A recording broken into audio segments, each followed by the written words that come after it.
Everyone, welcome back to my YouTube channel Bihar education by Nidhi academy. तो आज की super duper video में हम लोग पढ़ने वाले हैं तत्वों का आवर्त वर्गीकरण, और इसके बारे में हम लोग फुल डिटेल में पढ़ेंगे। ठीक है, तो इसमें हम लोग को क्या क्या पढ़ना है, तो इसमें सबसे पहले हमने ये पढ़ना है कि तत्वों का आवर्त वर्गीकरण कैसे हुआ, इनकी आवश्यकता क्यों पड़ी, आखिर में जो आधुनिक आवर्त सारणी है वो क्या होता है, और गुणों के आधार पर इसको हम लोग सजाएंगे। और संयोजकता होती है, क्या परमाणु क्रमांक होते हैं, धात्विक क्या होती हैं, धातु क्या होते हैं, इन सब के बारे में हम लोग इस वीडियो में चर्चा करेंगे। ठीक है, तो आप लोग से बस एक ही रिक्वेस्ट है कि आप लोग इस वीडियो को पूरा फुल देखिएगा और पूरा अच्छे से पढ़ाई कीजिएगा। और अगर आपको वीडियो अच्छा लगे तो इस वीडियो को लाइक शेयर एंड सब्सक्राइब जरूर कीजिएगा। तो चलिए सबसे पहले हम जान लेते हैं कि हमें क्या पढ़ना है। तो आज की इस वीडियो में हमें क्या पढ़ना है, तो पढ़ना है तत्वों का आवर्त वर्गीकरण, वर्गीकरण की आवश्यकता क्यों है। उसके बाद है आधुनिक आवर्त सारणी, गुणों में क्रमण और संयोजकता, परमाणु क्रमांक, धात्विक और अधात्विक गुण आदि के बारे में। ठीक है, तो इन सारी चीज़ों के बारे में हम लोग क्लास 10th में पढ़ने वाले हैं, और आज का ये वीडियो जो है सुपर डुपर होने वाला है। ठीक है, तो चलिए सबसे पहले हम लोग डिफिनीशन जानते हैं। क्या इसमें क्या है, 5 नंबर जो चैप्टर है आपका केमिस्ट्री का, वो क्या है कि तत्वों का वर्गीकरण कैसे होता है। तो सबसे पहले इसमें कौन सा वर्ड आया है, आपको दिख रहा होगा यहाँ तत्व। आखिर आप लोग जानते होंगे, हमेशा सुनते होंगे कि ये तत्व क्या होता है भाई। तो चलो इसके बारे में जानते हैं, इसके बारे में थोड़ा सा हम डेफिनेशन के बारे में देख लेते हैं। तो देखो तत्व किसे कहते हैं, तो देखो तत्व का मतलब होता है कि ऐसे पदार्थ जो एक ही प्रकार के अणुओं से मिलकर बने होते हैं, तत्व कहलाते हैं। क्या बोलते हैं तत्व, तत्व किसे कहते हैं, तो ऐसे पदार्थ जो एक ही प्रकार के अणुओं से मिलकर बने होते हैं उन्हें क्या बोलते हैं, तत्व। जैसे कि सोडियम हो गया, सोना हो गया, मैग्नीशियम हो गया, ये कौन सी हैं, तो ये जो तत्व हैं ये एक ही प्रकार के एक ही प्रकार के जो अणु होते हैं उनसे मिलकर बने होते हैं। ठीक है, लेकिन वहीं पर देख लो H2O, क्या ये एक तत्व है, नहीं, ये एक कंपाउंड है, यानी यह एक यौगिक है। ठीक है, तो इसको हम लोग नहीं बोलेंगे। एग्जाम्पल में क्या है हमारा सोडियम, और सोडियम एक ऐसा धातु है जिसको हम लोग क्या कर सकते हैं, आसानी से चाकू से काट सकते हैं। सोडियम है, लिथियम है। ठीक है, याद रखिएगा कि कौन सा ऐसा तत्व है जिसको हम लोग चाकू से आसानी से काट सकते हैं, तो सोडियम है और लिथियम है। ठीक है, चलो उसके बाद हम लोग पढ़ते हैं क्या है कि आज तक हम 118 तत्वों की जानकारी प्राप्त कर चुके हैं। इन सभी तत्वों के गुण भिन्न भिन्न होते हैं। मतलब आज तक, अभी तक प्रेजेंट में हम लोग पृथ्वी पर हैं, तो यहाँ पर जितने भी तत्व हम लोगों ने जानकारी ली है, कितने तत्वों की, तो वो है 118 तत्वों की हम लोगों ने जानकारी प्राप्त कर चुके हैं। और इन सभी तत्वों का अगर गुण देखा जाए तो सबका गुण क्या होता है, भिन्न भिन्न होता है। ठीक है, जिस प्रकार से देखिए हम लोग मानव हैं, तो हम मानव में जो है भिन्न भिन्न प्रकार के गुण पाए जाते हैं, तो उसी प्रकार ये जो तत्व है उसमें भी क्या है, तो भिन्न भिन्न प्रकार के गुण पाए जाते हैं। 118 तो तत्व पाया जाता है, लेकिन उसमें भिन्न भिन्न तत्व पाए जाते हैं। आपसे एग्जाम में ये क्वेश्चन पूछ सकता है कि तत्व जो है अभी तक हम लोगों ने कितने ज्ञात कर चुके हैं, तो 118। ठीक है, और इनमें से 94 तत्व जो है प्राकृतिक रूप से पाए जाते हैं। मतलब 94 तत्व ऐसे हैं जो हमारे पृथ्वी पर मौजूद हैं, यानी नेचुरल रूप से पाए जाता है वो। ठीक है, तो इसको भी याद रखेंगे। नेचुरल रूप से मतलब ये जो पृथ्वी है गॉड का देन है, भगवान का देन है कि 94 तत्व हमारे पृथ्वी पर पाया जाता है। लेकिन इसके अलावा जो तत्व हैं उसको हम लोगों ने खुद बनाया है, किसमें, लैब में बनाया है। ठीक है, तो इसको याद रखेंगे। 94 तत्व ऐसे हैं जो हमें गॉड गिफ्ट है, मतलब गॉड ने दिया है। और लेकिन उसके अलावा जो 118 तत्व में और 94 को छोड़ के जितने बचे 118 में, वो तत्व कैसे हैं, तो उनको हम लोगों ने बनाया है लैब में। ठीक है, याद रखेंगे इसको। अब हम लोग क्या पढ़ने वाले हैं कि तत्वों के वर्गीकरण के प्रारंभिक प्रयास क्या थे। जैसे कोई भी काम हम लोग करना चाहते हैं तो सबसे पहले हम लोग कोशिश करते हैं कि उसका शुरुआत कैसे हो। तो उसी प्रकार जब तत्वों का वर्गीकरण हो रहा था तो सबसे पहला प्रारंभिक प्रयास क्या था, तो इसके बारे में जान लेते हैं। तो देखो, सबसे पहला इसका क्या था, सबसे पहले ज्ञात तत्वों को धातु एवं अधातु में वर्गीकृत किया गया। सबसे पहले क्या किया गया, तो जो तत्व हैं उनको सबसे पहले हम लोग क्या किए कि पहले धातु और अधातु में वर्गीकृत कर दिए, ठीक है।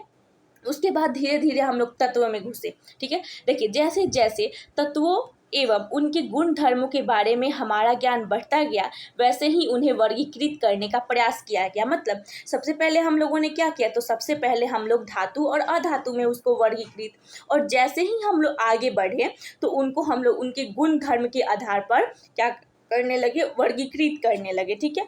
तो इसी प्रकार हम कह सकते हैं कि धीरे धीरे हम लोग क्या करने लगे, तो वर्गीकृत करने लगे। अब देखिए क्या है कि वर्गीकरण की आवश्यकता क्यों, मतलब हम लोग जो तत्व है उसका वर्गीकरण क्यों करना चाहते हैं, क्यों हम लोग जो तत्व है नॉर्मल पीरियोडिक टेबल आप लोग देखे होंगे, आवर्त सारणी, उसको तो हम लोग कहीं हाइड्रोजन लिख देंगे, कहीं लिथियम लिख देंगे, कहीं पोटेशियम लिख देंगे, कहीं छिताड़ के लिख सकते हैं, कहीं भी फैला के उसको लिख सकते हैं, ठीक है। आखिर ऐसा क्यों लिखा गया कि H ग्रुप का होता है, ठीक है, हाइड्रोजन, हीलियम, लिथियम, आखिर लाइन बाय लाइन क्यों सजाया जाता है। आपके मन में ऐसा क्वेश्चन आता होगा ना, तो इसको इसलिए जो तत्व होते हैं उनके गुण धर्म के आधार पर उनको सजा करके पीरियोडिक टेबल में लिखा गया है। तो उसी के बारे में हम लोग को पढ़ना है कि आखिर इनको हम लोग ऐसे क्यों सजाते हैं, क्यों जरूरत पड़ा कि हम लोग वर्गीकरण करें उसका, क्यों ऐसा नहीं किया गया कि उसको मिला करके हम लिख दें। तो चलिए उसके बारे में जानते हैं कि आखिर वर्गीकरण क्यों करें हम, ठीक है। तो देखिए, सबसे पहले तत्वों को सुव्यवस्थित ढंग से पढ़ने के लिए तथा उनके अध्ययन को आसान बनाने के लिए उनको वर्गीकृत किया गया। मतलब जो तत्व हैं उनको हम लोग अच्छे ढंग से पढ़ें। जो तत्व हैं अगर एक ग्रुप के नहीं होंगे तो वो इधर उधर हो जाएंगे, ठीक है।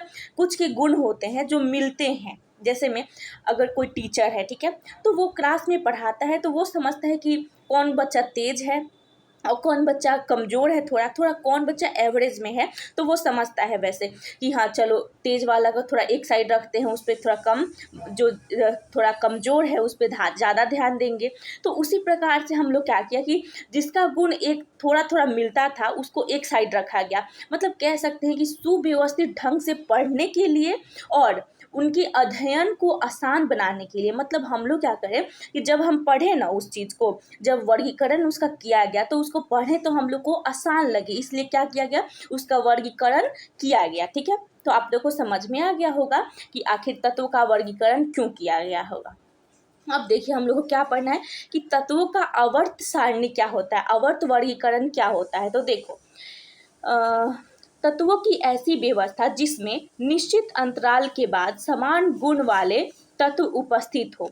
मतलब तत्वों की ऐसी व्यवस्था होती है जिसमें निश्चित अंतराल के बाद, यानी एक फिक्स टाइम होता है, उसके इंटरवल के बाद क्या होता है, तो जो समान गुण वाले होते हैं उनकी उपस्थिति होती है, उसी को हम लोग क्या बोलते हैं, तो तत्वों का वर्गीकरण कहलाता है। जैसे तत्वों के वर्गीकरण में सबसे ज़्यादा इम्पोर्टेंट अब पढ़ने को आएगा कि तत्वों के वर्गीकरण हेतु सबसे पहले डोबेराइनर का त्रिक नियम, न्यूलैंड का अष्टक सिद्धांत, उसके बाद है लोथर मेयर का परमाणु भार, परमाणु आयतन वक्र आदि नियम दिए गए, परंतु बृहद अध्ययन करने पर उपरोक्त सभी नियम त्रुटिपूर्ण सिद्ध हुए। मतलब ये जो लोग हैं कौन कौन, सबसे ज़्यादा फेमस क्या है, डोबेराइनर का त्रिक नियम, न्यूलैंड का अष्टक नियम, ठीक है। तो ये और पढ़ेंगे, और 2-3 सिद्धांत है नीचे है, ठीक है, उसको धीरे धीरे पढ़ेंगे, ठीक है। तो ये सारी देखो सब लोगों ने, जितने भी साइंटिस्ट थे उन्होंने अपना मतलब अपने जो मन की बात थी उसको प्रकट किया कि हाँ चलो डोबेराइनर का ट्रिक नियम है, उन्होंने बताया, 3-3 सिद्धांत दिया, ठीक है। तो इन सारी चीज़ों पे उन्होंने काम किया। न्यूलैंड का अष्टक नियम आया तो उन्होंने भी कुछ अपनी जो बात थी मन की वो बताया कि क्या होना चाहिए क्या नहीं होना चाहिए। तो उसी प्रकार कह सकते हैं कि सबने अपना अपना बात दिया, लेकिन उसमें क्या हुई, जब हम लोग उस पर अध्ययन किए, हमारा जो पीढ़ी है उस पर अध्ययन किया तो क्या मिला, तो उसमें भी त्रुटि पाई गई, यानी कमी पाया गया। तो देखिए सबसे पहले हम लोग पढ़ेंगे क्या, डोबेराइनर के त्रिक नियम। ये मोस्ट इम्पॉर्टेंट क्वेश्चन है कि डोबेराइनर के त्रिक नियम से आप क्या समझते हैं। या ये क्वेश्चन पूछता है कि डोबेराइनर के त्रिक नियम के बारे में बताइए, या डोबेराइनर के त्रिक नियम का सिद्धांत लिखिए। तो देखिए, सबसे पहले सन 1817 में जर्मन रसायनज्ञ वोल्फगंगा डोबेराइनर ने समान गुणधर्म वाले तत्वों को समूह में व्यवस्थित करने का प्रयास किया। ठीक है, यानी 1817 में क्या किया गया कि ये जो डोबेराइनर है, इन्होंने कोशिश किया कि जो समान गुणधर्म वाले तत्व हैं उनको एक समूह में रखा जाए। उसके बाद इन्होंने बताया कि उन्होंने जब तत्वों को बढ़ते हुए परमाणु भार के अनुसार क्रमवार लगाया तो 3 तत्वों समूह प्राप्त किए गए, जिन्हें त्रिक कहा गया। मतलब जब ये तत्वों का मतलब वर्गीकरण कर रहे थे, तो परमाणु भार यानी एटॉमिक मास के थ्रू इन्होंने बताया कि 3 जो तत्व हैं, 3 तत्वों का समूह बनाया। ठीक है, जैसे यहाँ देखो 3 तत्वों का, जैसे ये दिया है ना, कैसे कैल्शियम हो गया, स्ट्रोंशियम हो गया, बेरिलियम हो गया, तो ऐसे 3 तत्वों का बताया। ठीक है, कि ऐसे 3 तत्व जो है रहेंगे। तो इसी प्रकार इन्होंने क्या बताया कि 3 नियम बताया, कि 3 तत्वों का समूह बताया ग्रुप टाइप करके। तो उस सॉरी, तो उसे ही उन्होंने क्या बताया कि त्रिक, इसी को हम लोग क्या बोलेंगे, डोबेराइनर का त्रिक नियम। इसीलिए देखिए, डोबेराइनर ने बताया कि त्रिक के माध्यम से तत्व का परमाणु भार अन्य 2 परमाणु भार के औसत होता है। मतलब इन्होंने बताया कि जो त्रिक है उसके बीच वाला, यानी ये जो बीच वाला है, तो इन्होंने बताया कि इनके जो परमाणु भार हैं, ठीक है, बीच वाला परमाणु भार अन्य 2 तत्वों के परमाणु भार का औसत है। मतलब जो अन्य तत्व हैं, इनके दोनों के, मतलब जो अन्य तत्व हैं, इनके अगल बगल के बराबर होगा, थोड़ा बहुत, ज़्यादा नहीं, थोड़ा बहुत, औसत मतलब समझ सकते हैं आप लोग। ठीक है, बराबर होगा, तो यही इन्होंने बताया। उसके बाद देखिए इनकी सीमाएं क्या क्या थी। तो उस समय तक ज्ञात तत्वों में केवल 3 त्रिक ही ज्ञात कर सके थे। मतलब इनकी जो सीमाएं थी, तो उस समय, उस जमाने में इन्होंने कितना तत्व ज्ञात किया, तो सिर्फ और सिर्फ 3 तत्व ही ज्ञात कर चुके थे। मतलब त्रिक नियम से वो केवल 3 ही कर चुके थे। ठीक है, 3 मतलब हो गया क्या, देखो यहाँ 3 9 ज्ञात कर चुके थे। यहाँ ये चीज़ है, बस इसी को ली ना के calcium, strontium, barium, calcium, ब्रोमियम, iodine, बस इन्हीं 9 के बारे में, 9 तत्वों के बारे में इन्होंने बताया। ठीक है, तो बस इन्होंने बस इतना ही बताया, ज़्यादा आप लोग को डिटेल में नहीं जाना है। चलिए, जितना हम बता रहे हैं उतना ही ज़्यादा है, बहुत ज़्यादा है आप लोग के लिए, आगे पढ़ना है बहुत डिटेल में। अब पढ़ते हैं हम लोग क्या, न्यूलैंड के अष्टक नियम के बारे में, कि न्यूलैंड का अष्टक नियम क्या होता है। ठीक है, चलो अब देखिए न्यूलैंड के अष्टक नियम के बारे में। सन 1886 में अंग्रेज वैज्ञानिक जॉन न्यूलैंड ने ज्ञात तत्वों के परमाणु द्रव्यमान के आरोही क्रम में व्यवस्थित किया। उन्होंने सबसे पहले कम परमाणु द्रव्यमान वाले हाइड्रोजन से आरंभ किया तथा 56वें तत्व थोरियम पर इसे समाप्त किया। मतलब अब देखिए, ये जो नए साइंटिस्ट आते हैं, ठीक है, वैज्ञानिक जो आते हैं, वो क्या करते हैं, तो ये 1886 में, ये डेट याद रखिएगा, 1866 में ये जो आते हैं, कौन, न्यूलैंड, इन्होंने क्या किया, इन्होंने भी परमाणु द्रव्यमान पे ही काम किया, लेकिन उसे क्या किया, इन्होंने आरोही क्रम में सजाया। ठीक है, और आरोही क्रम में जब सजाया, तब इन्होंने क्या किया कि जो कम भार वाला है, जैसे हाइड्रोजन है, उसका एटॉमिक मास कितना होता है, यानी परमाणु भार कितना होता है, तो 1 होता है। ठीक है, तो इन्होंने क्या किया कि जिस परमाणु का सबसे कम परमाणु द्रव्यमान है, उसी को इन्होंने उठाया और सजाते सजाते कितना 56 यानी थोरियम तक इन्होंने पता लगाया। ठीक है, और वहीं तक उन्होंने समाप्त किया। उसके बाद देखिए क्या बोल रहा है कि न्यूलैंड ने तत्वों को बढ़ते परमाणु भार के क्रम में व्यवस्थित किया, तो पाया प्रत्येक 8वें तत्व के गुण पहले तत्व के समान थे। मतलब जितना भी 8वां ग्रुप आ रहा था, वो उसका जो नाम था, मतलब 8वां जो तत्व आ रहा था, वो पहले जो तत्व होते हैं उसके बराबर में आ रहा था।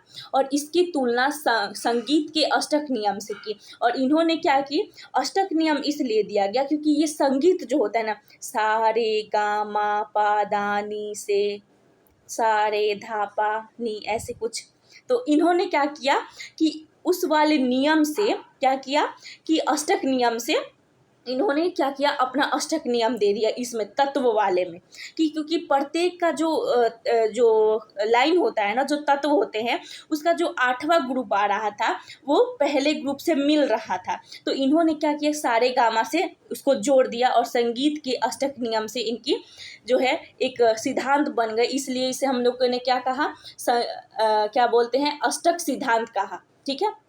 उसके बाद देखिए उदाहरण देखिए क्या है कि लिथियम तथा सोडियम धातु के गुण समान होते हैं। जैसे कि लिथियम हो गया और सोडियम, तो इनकी क्या होती है, तो गुण समान होती है। अब देखिए इनकी सीमाएं क्या क्या थी। तो यह नियम जो है केवल कैल्शियम धातु यानी हल्के तत्वों पर लागू होता था। इनकी कमी क्या थी, मतलब सीमाएं देखें तो क्या क्या थी, यह केवल क्या होता था, तो कैल्शियम है यानी हल्का हल्का जो तत्व है सिर्फ उस पे ही काम करता था। नए तत्वों के गुण इस सारणी में मेल नहीं खाते थे। अगर नए तत्व का जो गुण आता है उसमें क्या होता था कि ये तत्व जो है शामिल नहीं होता था। ठीक है, मतलब उसमें ये काम नहीं करता था। उसके बाद है कि सारणी में तत्वों को समांजित करने के लिए न केवल दो तत्वों के एक साथ रख दिया जाए, बल्कि असमान तत्व जिनके गुण में कोई समानता नहीं था एक स्थान पर रख दिए गए। इनकी बात क्या थी, इन्होंने क्या किया था कि जो तत्व एक साथ मिलते भी नहीं है उनका गुण, उनको भी एक साथ रख दिए थे। ठीक है, तो इसीलिए इनको क्या, इनके जो इन्होंने अष्टक नियम बनाया वो भी गलत सिद्ध हो गया। ठीक है, अब देखिए इन्होंने क्या क्या गलत किया था। देखिए यहाँ पे सा रे गा मा पा धा नी ऐसे करके उन्होंने बनाया था। ठीक है, तो देखिए यहाँ पर उन्होंने कैसे लिखा, पहले हीलियम लिख दिया, फिर फ्लोरीन लिख दिया, फिर क्लोरीन लिख दिया। अच्छा, हीलियम हाइड्रोजन जो होता है, सॉरी ये हाइड्रोजन है, हाइड्रोजन जो है वो क्या है, एक धातु है। लेकिन फ्लोरीन और क्लोरीन क्या है, वो एक जो है हेलोजन ग्रुप के आते हैं। तो इसीलिए कहा जाता है कि ये दोनों एक जैसे कैसे मिल जाए और एक ग्रुप में कैसे हो सकते हैं, तो ये पॉसिबल नहीं है। और इन्होंने क्या किया कि इन सबको मिला दिया, एक ही ग्रुप में रख दिया, तो ऐसे नहीं होगा। ठीक है, उसके बाद देखिए मेंडलीफ की आवर्त सारणी के नियम क्या थे।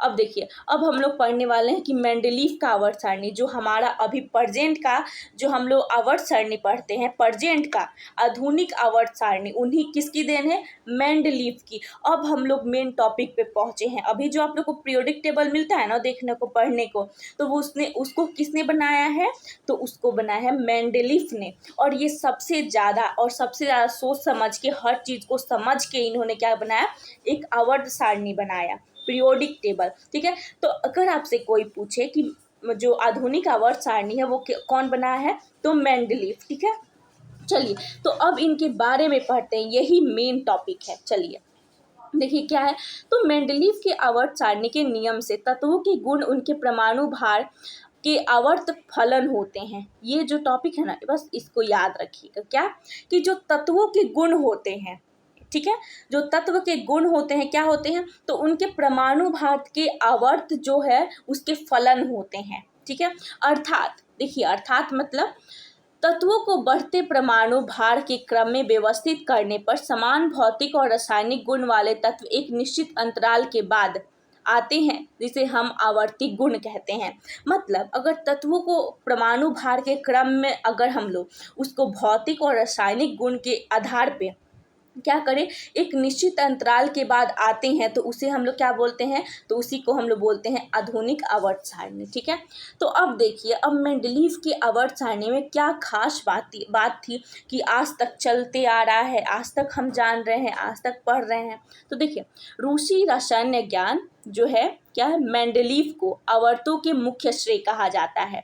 यानी ये चीज़ तो हमने आपको जस्ट बताया कि जो मेंडलीफ है कहाँ के थे, वो रूस के रहने वाले थे। ठीक है, तो इनका जो आवर्त सारणी है, तत्वों का वर्गीकरण करने का तरीका है, ये इसका मुख्य श्रेय किसको जाता है, तो मेंडलीफ को।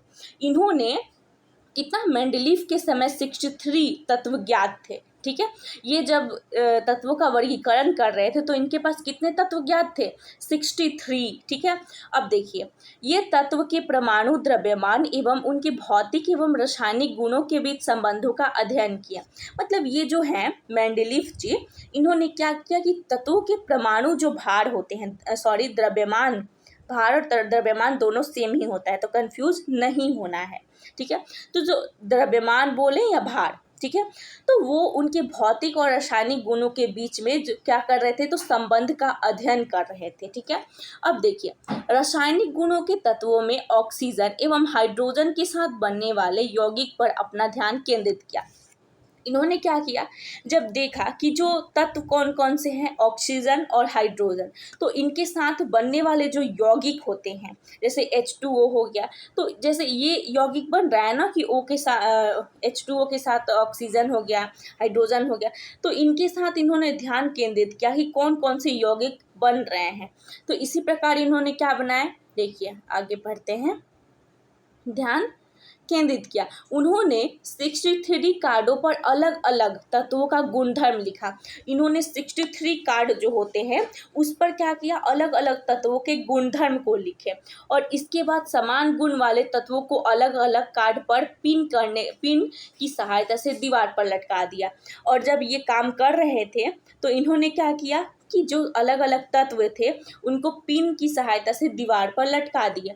उन्होंने देखा कि अधिकांश तत्व को आवर्त सारणी में स्थान मिल गया तथा परमाणु द्रव्यमान जो है आरोही क्रम में व्यवस्थित हो गया। और उसके बाद देखिए, और इसमें 8 ऊर्ध्वाधर स्तंभ जिसे समूह कहते हैं तथा 6 नहीं 7 होगा, 7 क्षैतिज पंक्तियां होती हैं। ठीक है, जिसे आवर्त कहा जाता है। ठीक है। देखिए, सबसे पहले आप लोग 18 होगा, यहाँ 18 होगा, 18 ऊर्ध्वाधर, यानी ऊर्ध्वाधर ऐसे वाला लाइन, समूह वाला। ठीक है। 18 नहीं होगा, यहाँ 8 नहीं होगा, कितना होगा, 18। 18 मिस प्रिंट है। ठीक है। 18 जो है ऊर्ध्वाधर स्तंभ होते हैं जिसे हम लोग क्या बोलते हैं, समूह। और 6 क्या होते हैं, तो 6 नहीं, कितने, 7 जो होते हैं क्या होते हैं, तो 7 जो होते हैं वो क्षैतिज पंक्तियां होती हैं जिसको हम लोग आवर्त बोलते हैं। ये क्वेश्चन बहुत इंपॉर्टेंट है।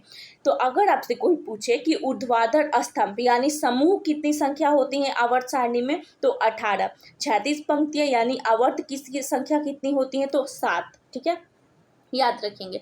मेंडलीव की आवर्त सारणी जो होती है उसके गुण क्या होती हैं, तो मेंडलीव ने अपनी आवर्त सारणी में तत्वों का परमाणु भार के बढ़ते हुए क्रम में 36 पंक्तियों में व्यवस्थित किया, जिन्हें हम श्रेणियां कहते हैं।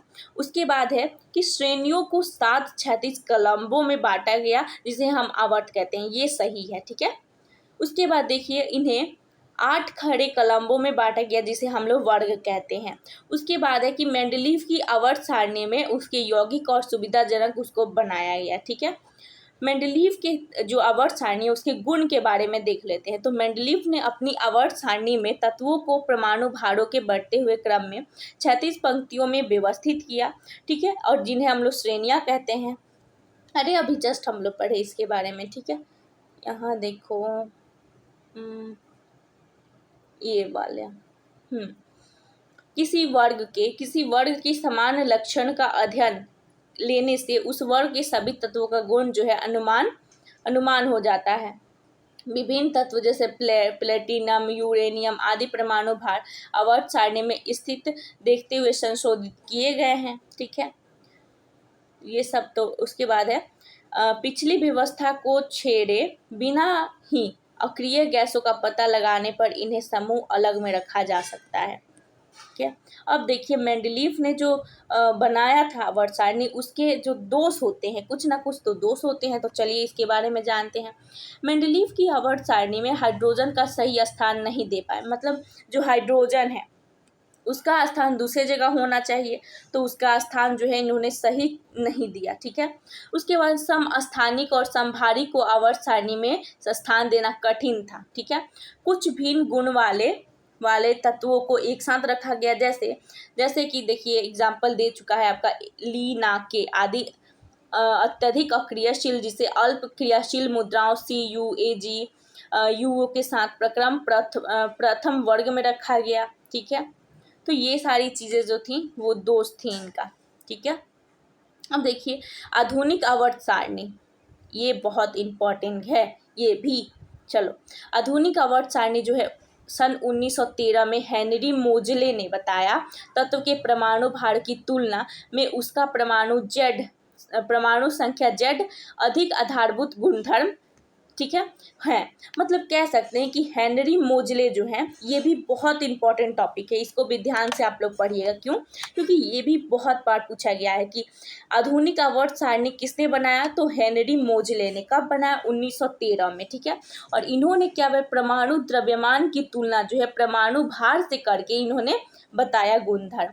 उसके बाद है मेंडलीव की आवर्त सारणी में परिवर्तन किया तथा परमाणु को आधुनिक आवर्त सारणी के आधार पर स्वीकार किया गया। इस आधुनिक को आवर्त में नियम इस प्रकार वर्णित किया गया है। देखिए थोड़ा इसका नियम देख लेते हैं। क्या है कि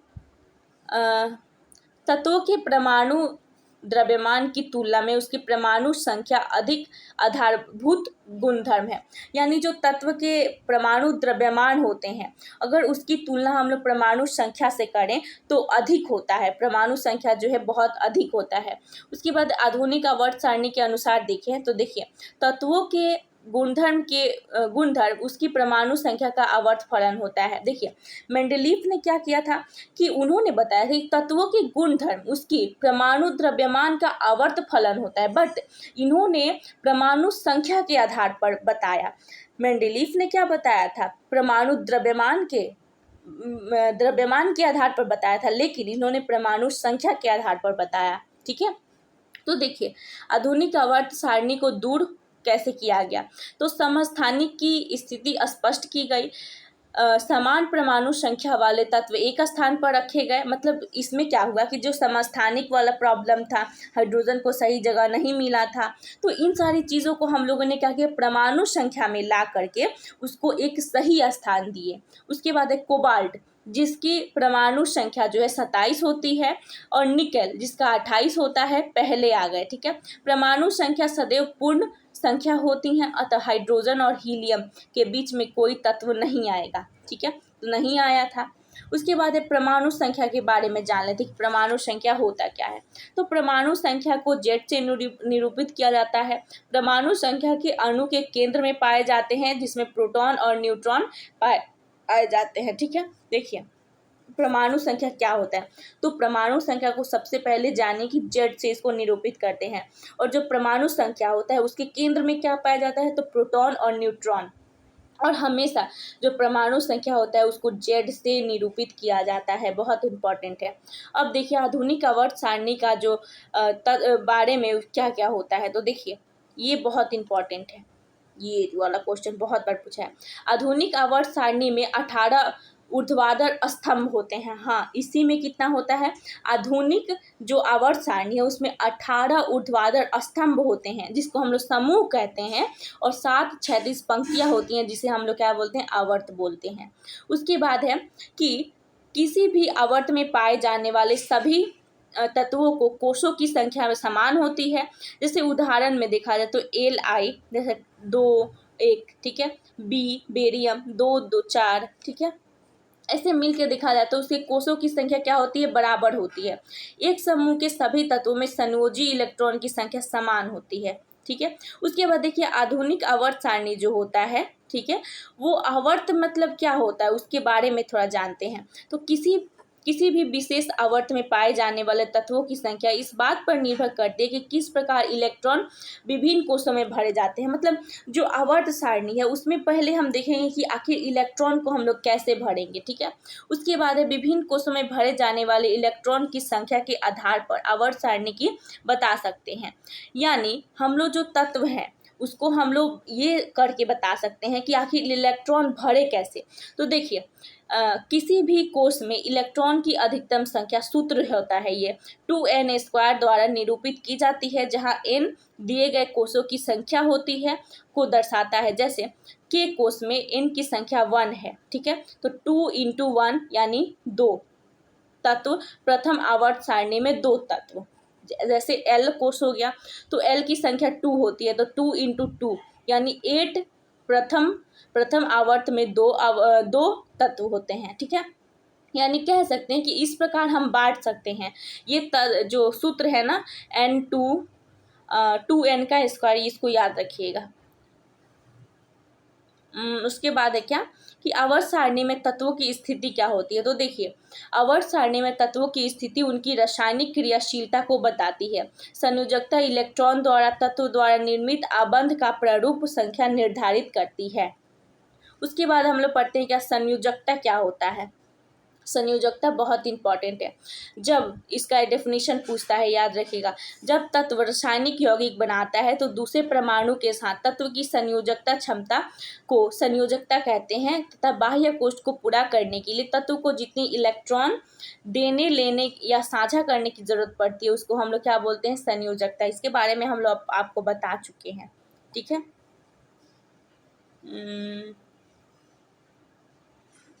अब देखिए थोड़ा सा धातु के बारे में पढ़ लेते हैं। धात्विक गुण क्या होता है। तो देखिए, धात्विक गुण का अर्थ होता है किसी भी तत्व के परमाणु में इलेक्ट्रॉन त्यागने की क्षमता। यानी जो तत्व जो होते हैं इलेक्ट्रॉन त्याग देते हैं उनको हम लोग क्या बोलते हैं, तो धात्विक गुण।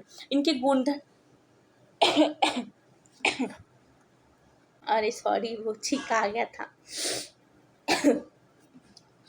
देखिए, आधुनिक आवर्त सारणी में बाएं तरफ होते हैं, ठीक है। धातु कहाँ होते हैं, बाएं तरफ, लेफ्ट साइड में।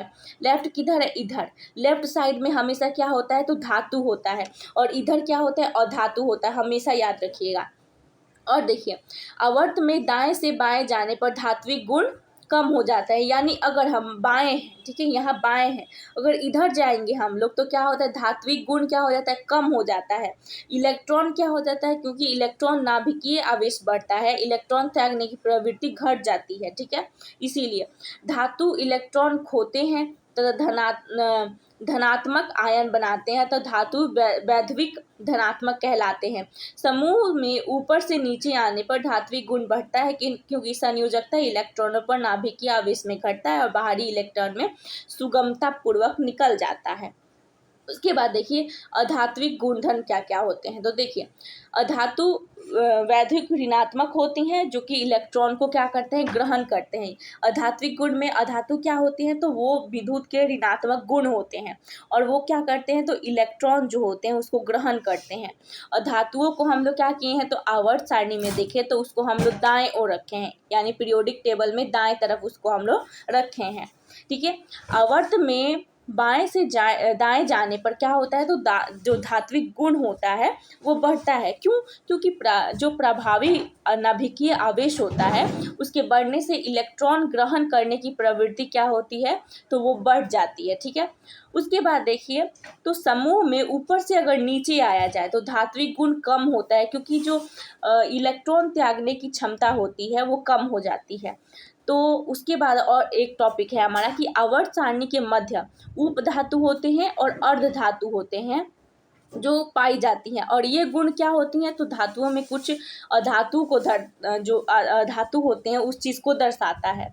उसके बाद धातु ऑक्साइड जो है वो कैसा होता है, तो क्षारीय प्रवृत्ति का होता है।